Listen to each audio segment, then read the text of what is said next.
VIP voice இன் police. இது police பொதுமக்கள் நல்லுறவுக்கான குரல். அனைவருக்கும் வாய்ஸ் இன் போலீஸ் உங்கள் விஐபின்னு வணக்கங்கள். அப்புறம் தொடர்ந்து நிறைய தரவுகள் அனுப்பிக்கிட்டு இருக்கீங்க. மிகுந்த மகிழ்ச்சியான விஷயம். நம்மளது சேனல் கொஞ்சம் நல்லாவே வேகமாகவே வளர்ந்து வந்துக்கிட்டு இருக்கக்கூடிய சேனலாக பார்க்குறேன். காவல்துறையினுடைய அத்துமீறல் என் பார்வைக்கு இருக்கிறதில்ல, நீங்கள் கொடுக்குறீங்கல்ல, அது வந்து நம்ம போட்டு தான் ஆகணும். அந்த வகையில் இந்த ஒரு நிமிட வீடியோ பாருங்கள். நாளைக்கு வரேன், அடுத்து வந்து ஆள் ஏற்ற விட மாட்டேன். ஆள் ஏற்ற செருப்பை கொண்டு அடிச்சு போடுவேன். ஆள் அவனை ஏறக்கூடாது, வண்டிக்கு ஆள் ஏறக்கூடாது. லோடு வண்டி, லோடு வண்டி மிஸ்டர்.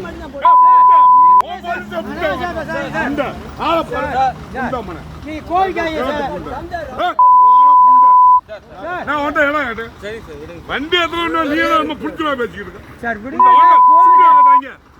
காசு கேட்டா செருப்பு கொண்டு எடுத்து போடுவேன்.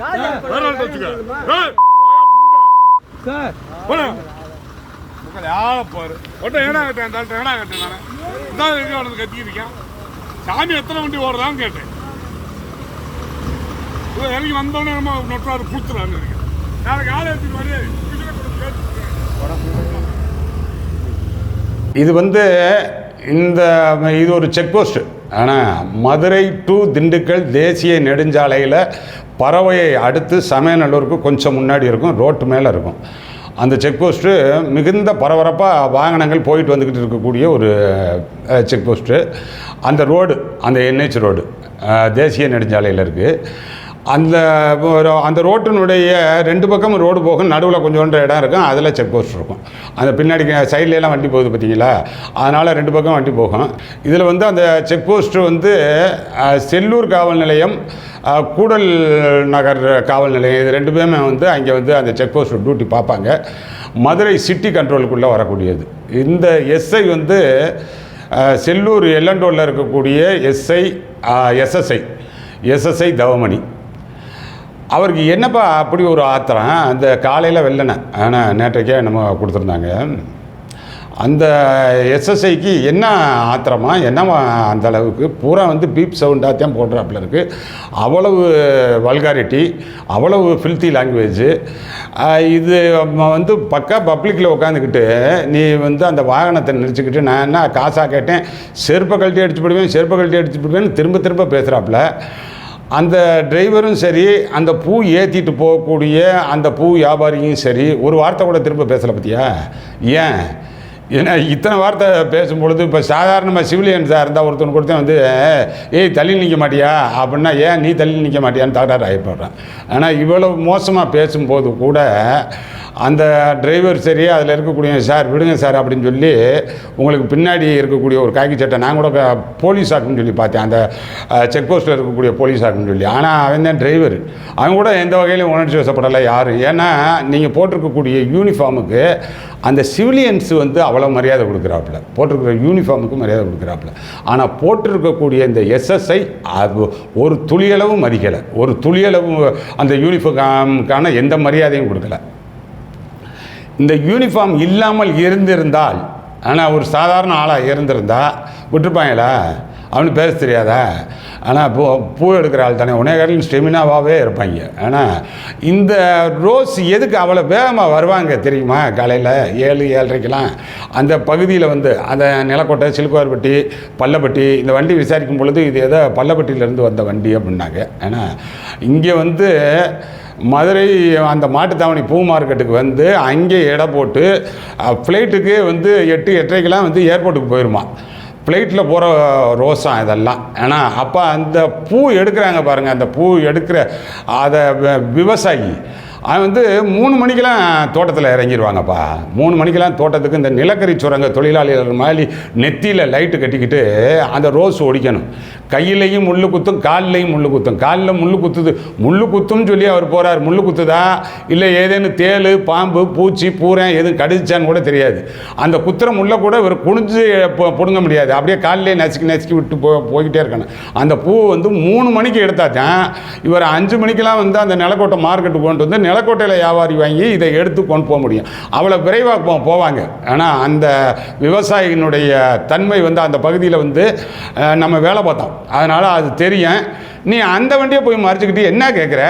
யாரோ வந்து அந்த வண்டி ஓனர் ஏதாவது சாமி இதுக்கு வந்து எத்தனை வண்டி ஓடுதுன்னு சொல்லி கேட்குற. ஏன் உனக்கு கப்பம் கட்டணுமாவன்? முட்டாள் மாதிரி இருக்கானே அந்த போலீஸு. முட்டாள் கூட பேச மாட்டேன். இப்படி ஒரு வார்த்தை எனக்கே வந்து இதில் வந்து ஒரு அநாகரிகமான பேச்சு பேசக்கூடாது அப்படின்ற நிலையில் தான் இருக்கேன். அந்த யூனிஃபார்ம் தவிர்த்தா ஒரு பக்கா தண்ணியை போட்டு ஒரு முழு போதையில் இருக்கக்கூடிய ஆள் கூட இப்படி ஒரு பொது வெளியில் இப்படி பேச மாட்டாப்புல. ஆனால் இந்த வார்த்தையை பயன்படுத்த மாட்டாப்புல. பீப் சவுண்டாக வருது பார்த்தீங்களா, அதனுடைய முழு ஒரிஜினல் வீடியோ நம்மகிட்ட இருக்குது. அப்படியே தான் வந்து இங்கே இருக்கக்கூடிய சிட்டி கமிஷனருக்கு அனுப்பிச்சி வச்சுருக்கேன். ஆனால் இருந்தாலும் யூனிஃபார்ம் போடுறதுக்கே தகுதி கிடையாது. யூனிஃபார்முக்கு இவர் எந்த மரியாதையும் கொடுக்கலாங்க. ரோட்டில் ஒரு அதுதான் சொல்கிறேன்ல, தண்ணி போட்டு முழு போதையில் இருக்கிறவன் இந்த வார்த்தை பயன்படுத்த மாட்டான். அந்த பின்னாடி ஒரு ஸ்கூல் வேன் வேறு வந்து நின்றுக்கிட்டு இருக்கு பார்த்தீங்களா, ஸ்கூலோ காலேஜ் வேணா ஏதோ ஒன்று வந்து நின்றுக்கிட்டு இருக்கு. அதெல்லாம் அந்த 7:30 மணிக்கு பிக்கப்புக்கு போய்கிட்டு இருக்கு. ஏன்னா சுற்றி எவ்வளோ பேர் பார்ப்பாங்க. அந்த மதுரை டு திண்டுக்கல் வேலைக்கு போகக்கூடிய இதெல்லாம் ஆள்லாம் போயிட்டு வந்துக்கிட்டு இருக்கேன். அதான் பரபரப்பான ரோடு அது NH. அதில் வந்து வாகனம் அவ்வளோ போய்கிட்டு இருக்கேன். எதை பற்றியும் கவலை படலை. இந்த நீ பேசுகிற பேச்சு ஒட்டுமொத்த காவல்துறைக்கே அசிங்கம். ஒட்டுமொத்த காவல்துறை, தமிழ்நாடு காவல்துறைக்கே அசிங்கம். டிஜிபிக்கே இது நம்ம அட்டாக் பண்ணுறோம், ஆனால் அவருக்கே வந்து இது அசிங்கம். இப்படி ஒரு ஆள் இந்த டிபார்ட்மெண்ட்டில் இருந்துக்கிட்டு இருக்கானா அப்படின்ற மாதிரி நீங்கள் தலைகுனியணும். இப்போ நம்ம இது பேசிக்கிட்டு இருக்கும்போதே இப்போ மதுரை சிட்டி கமிஷனர் வந்து இப்போ இவர் SSI தவமணி அவர் வந்து சஸ்பெண்ட் பண்ணியிருக்கிறதா தகவல் வந்துச்சு. ஆனால் இதெல்லாம் பத்தாது. வந்து இவர் செஞ்ச செயலுக்கு இந்த நடவடிக்கை பத்தாது. ஜெயிலுக்கு போகிறது மாதிரி BNSல வந்து FIR போடுங்க. ஆனால் தவிர எத்தனை தடவை செருப்பு கழட்டி அடிச்சு போடுவேன் அப்படின்னு சொல்லி கேட்குறாப்புல. ஆனால் அந்த வார்த்தைக்காகவே அந்த விவசாயி காலில் விழுந்து மன்னிப்பு கேட்கணும் இந்த ஆள். ஆனால் ஜெயிலுக்கு போகணும், டிஸ்மிஸ் ஆகணும், அது வேறு. அதனையும் தாண்டி இருந்தால் தப்பிக்கணும்னா அந்த வார்த்தையை அத்தனை வட்டம் கேட்டாப்பிள்ளையில் அத்தனை வட்டம் கேட்டும் கூட அந்த விவசாயி அந்த பெரியவர் வந்து அமைதியாக இருக்கிறார். ஏடா கழட்டு பயிலைன்றாப்புல உள்ள ஒரு வட்டம் அப்படின்னும் போது அல்ல ரொம்ப சவுண்டாக நான் ஏடா காசாடா கேட்டேன் அப்படின்ற. அப்புறம் என்ன கேட்ட? அந்த வண்டி மறித்து பூ வண்டி அது ஏதோ பூன்னு பேசுகிறியப்பா, ஒருவேளை பூ கேட்டிருப்பியோ, அதைத்தான் அந்த விவசாயி தவறாக புரிஞ்சுக்கிட்டாரா? ஏன்னா உன் பேச்சில் தான் நீ தான் பேசுகிற அத்தனை வட்டம், அதனால் பூ தான் கேட்டு போகலை. அவர் நான் என்னடா காசாடா கேட்டேன், எத்தனை வண்டி அந்த ஓனருக்கு எத்தனை வண்டி ஓடுது அப்படின்னு சொல்லி கேட்குற. தவிர இந்த ஆளோட ரெகுலர் பேச்சே இதுதான் போல். ஆனால் இவருடைய எம்ஓவே இதுதான். டோட்டல் போலீஸ் சர்வீஸு எப்படி 30 வருஷத்துக்கு மேலே இருக்கும்ல. SSI வந்திருக்கேன்னா 30 வருஷத்துக்கு மேலே இருக்கேன். எப்படியோ வந்துட்டாப்ல. ஆனால் இந்த போலீஸில் ஒன்று தெரிஞ்சுக்கோங்க, உங்கள் எம்ஓவுக்கு ஏதோ ஓடுற மாதிரி நினச்சிக்கிட்டு இருப்பீங்க. கடைசி நாள் கூட மாட்டுவேன். இதில் ஒன்றும் நீ வந்து ஒன்றும் தப்பிக்கவே முடியாது. கடைசி நாள் வரைக்கும் வந்து இந்த போலீஸில் வந்து தலைக்கு மேலே கத்தி தொங்கிக்கிட்டு இருக்கிறதா தான் அர்த்தம். அதனால் வந்து இந்த எம்ஓலே வந்துச்சுல, அதனால் இது கரெக்டு அப்படின்னு சொல்லி நினச்சிக்கிட்டு இருக்கிறாரு. தவிர இப்போ இந்த நடவடிக்கை எடுங்க. ஆனால் இது வந்து பொதுவாகவே நம்ம வைக்கக்கூடிய ரெக்வஸ்ட் என்னென்னா, டிஜிபிக்கே சொல்கிறக்கூடியது, அவங்களுக்கு கேட்டுக்கிறது என்னென்னா, இது ஆட்சிக்கு அவ பேர். ஆனால் இந்த சமூக வலைத்தளம் அது இதெல்லாம் வந்து எதிர்க்கட்சிகள் எப்போன்னு சொல்லி பார்க்குறாங்கல்ல, அவங்களே வந்து இந்த திராவிட மாடல் போலீஸ் எப்படி இருக்குன்னு சொல்லி பார்த்தீங்களா, கையால் ஆகாத டிஜிபி எப்படி இருக்கிறார் பார்த்தீங்களா, கையால் ஆகாத முதல்வர் எப்படி இருக்கிறார் பார்த்தீங்களா அப்படின்னு சொல்லி இதை சாக்கா வச்சு அவதூறு பரப்புறதுக்கு வாய்ப்பு இருக்கும். அதனால் ஒருபோதும் கையால் ஆகாத திராவிட மாடல் ஆட்சி கிடையாது. இது உரிய நடவடிக்கை எடுக்கக்கூடிய ஆட்சி, உரிய நடவடிக்கை எடுக்கக்கூடிய டிஜிபி அப்படின்னு சொல்லி நிரூபித்து ஆக வேண்டிய கட்டாயம் இருக்குது. அப்போ என்ன செய்யலாம்? இவன் ஜெயிலுக்கு போய் ஆகணும். ஆனால் அதே மாதிரி இந்த மாதிரி மாட்டுறாங்க இல்லை, இந்த டிஸ்ட்ரிக்ட் லெவலில் அது பூரா வந்து டிஸ்ட்ரிக்ட் க்ரைம் மீட்டிங் போடுறீங்க இல்லை, அதெல்லாம் ஒரு வீடியோ கவரேஜ் மாதிரி அந்தந்த எஸ்பி வந்து இப்போ போட சொல்லுங்கள். க்ரைம் மீட்டிங், ஒவ்வொரு க்ரைம் மீட்டிங்லேயும் அந்த லாஸ்ட் மந்த்து நம்ம மாவட்டத்தில் ஆனால் எது இதில் மாட்டினவன், ஆனால் இந்த மாதிரி அந்த கஞ்சாக்காரனோட தொடர்பு வச்சு மாட்டினவன் யாராரு, கள்ள தொடர்பில் மாட்டினவன் யாராரு, இது மாதிரி பொதுமக்கள்கிட்ட வந்து அநாகரிகமாக நடந்துக்கிட்டவன் யாராரு, கந்து வெட்டி கொடுத்து மாட்டிக்கிட்டவன் யாராரு, இப்படி எல்லாம் வந்து ஆனால் எல்லா கேட்டகரியிலேருந்தே மாற்றான்ல. தண்ணியை போட்டு வந்து வம்புழுத்தவன் யாராரு, என்னென்ன அஃபென்ஸு வந்து நீங்கள் நம்ம HS வச்சுருக்கோம்ல, அது மாதிரி எல்லா போலீஸுக்கும் இவன் வந்து எவ்வளவே மாற்றானா இருக்கணும். ஏன்னா அப்போக்கப்போ மாட்டா அந்தந்த இண்டிவிஜுவலுக்கு நீங்கள் ஒரு 3A 3B அந்த சார்ஜ் மெமோ கொடுக்க பக்கத்தில் இருக்கிற ஆளு கூட தெரியாதுங்க. அவருக்கு மேலே என்னங்க நடவடிக்கை எடுத்தாங்க இப்போ அந்த ஸ்டேஷன்லேயே தெரியாது. ஆனால் முன்னாடிலாம் வந்து அந்த எஸ்எஸ் வாங்கி பார்ப்போம், ஸ்மால் சர்வீஸ் புக்குன்னு சொல்லி வந்து ரிப்போர்ட் பண்ணுற அன்னைக்கு. இப்போ அது கூட பார்க்குறது இல்லை. எந்த இன்ஸ்பெக்டர் எதுக்குன்னா எங்கேருந்தோ மாறி வருவாப்பில் எஸ்எஸ் வாங்கி பார்த்தோம்னா அவனுடைய ப்ரீவியஸ் ஹிஸ்ட்ரி தெரியும் அப்படின்றதுக்காக அதில் எல்லாம் தெரியும். இப்போ அது கூட யாரும் பார்க்குறது கிடையாது. அதனால் நம்ம என்ன சொல்கிறோம், ஒவ்வொரு மாதமும் அந்தந்த மாவட்டத்தில் யார் யார் மாட்டுறாங்களோ அவனை பற்றியான வீடியோ போட்டாகணும். கிரைம் மீட்டிங்கில் வந்து போட்டு எல்லாருக்கும் வந்து எக்ஸ்பிளிசிட்டாக காமிச்சாகணும், அலர்ட் பண்ணணும். இதை எல்லாம் வந்து ரோல் காலில் சொல்லணும். இங்கே மாதிரி அந்த ஸ்டேஷன் மாட்டியிருக்கேன், இந்த ஸ்டேஷன் மாட்டியிருக்கேன், மாட்டிடாதீங்க அப்படின்னு சொல்லி அலர்ட் பண்ணணும். இதை ஒட்டு மொத்தமாக கலெக்ட் பண்ணி ஏன் இந்த கிரிமினல் ரெக்கார்ட்ஸ் மட்டும்தான் மெயின்டைன் பண்ணுவோமா எஸ்சிஆர்பியில், ஸ்டேட் கிரைம் ரெக்கார்ட் பியூரோ, கிரிமினல்ஸுக்கு மட்டும்தானே, இவனுக்கு இந்த போலீஸுக்கு இது மாதிரியான ஆட்களுக்கு மெயின்டைன் பண்ணணும், கிளாஸிஃபை பண்ணணும். இவன்லாம் எந்தெந்த அஃபென்ஸில் இருக்கான், அவன் வந்து குடிபோதையில் தகராறு பண்ணவன், டியூட்டிக்கு ஒழுங்காக வராதவன், 3Bயில் வந்து இவன் மேலே இந்த நடவடிக்கை எடுத்திருக்கு, அப்பீலில் இருக்குது, இப்போ வந்து ரிமூவ்டில் இருக்கான், சஸ்பென்ஷனில் இருக்கான் அப்படின்னு சொல்லி ஒவ்வொரு மாதமும் எஸ்சிஆர்பியே இதில் போடுறதுல என்ன இருக்குது, ஒரு ஹெச்எஸ் மாதிரி இவங்களுக்கு ஓப்பன் பண்ணி போட்டோம்னா தான் நீங்கள் முழுமையாக ஒழுங்குக்கு கொண்டுட்டே வர முடியும். எல்லாம் ஸ்டேட் ஃபுல்லாக தெரியணும்.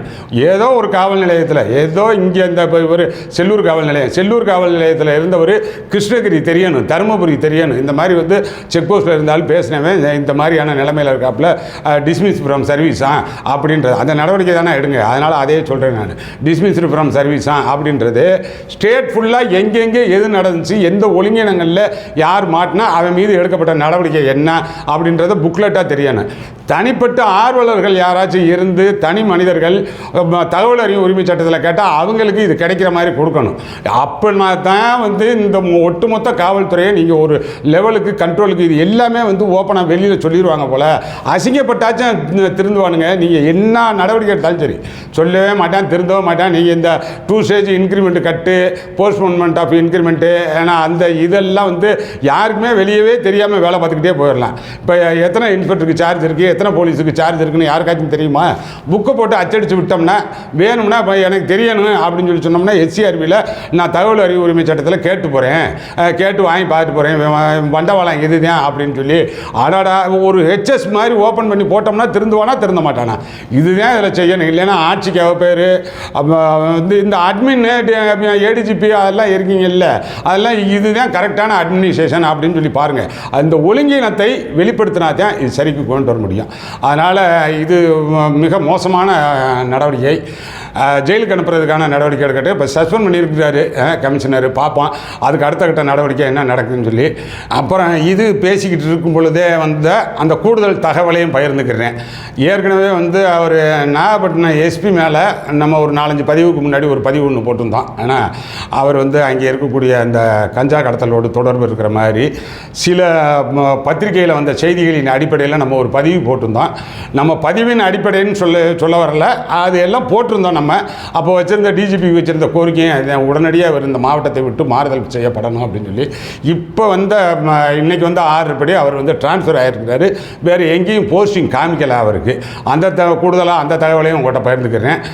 நம்ம சேனல் இன்னமும் வந்து சப்ஸ்கிரைப் பண்ணாமல் இருந்தால் சப்ஸ்கிரைப் பண்ணுங்கள். அடுத்தடுத்து உங்கள் தரப்பில் இருக்கக்கூடிய தகவல்களை கொடுங்க. அதன் அடிப்படையில் அடுத்தடுத்த பதிவுகளுக்கு ஏற்பாடு பண்ணுறேன். அடுத்த நல்ல பதிவுகளில் உங்களை பார்ப்போம்.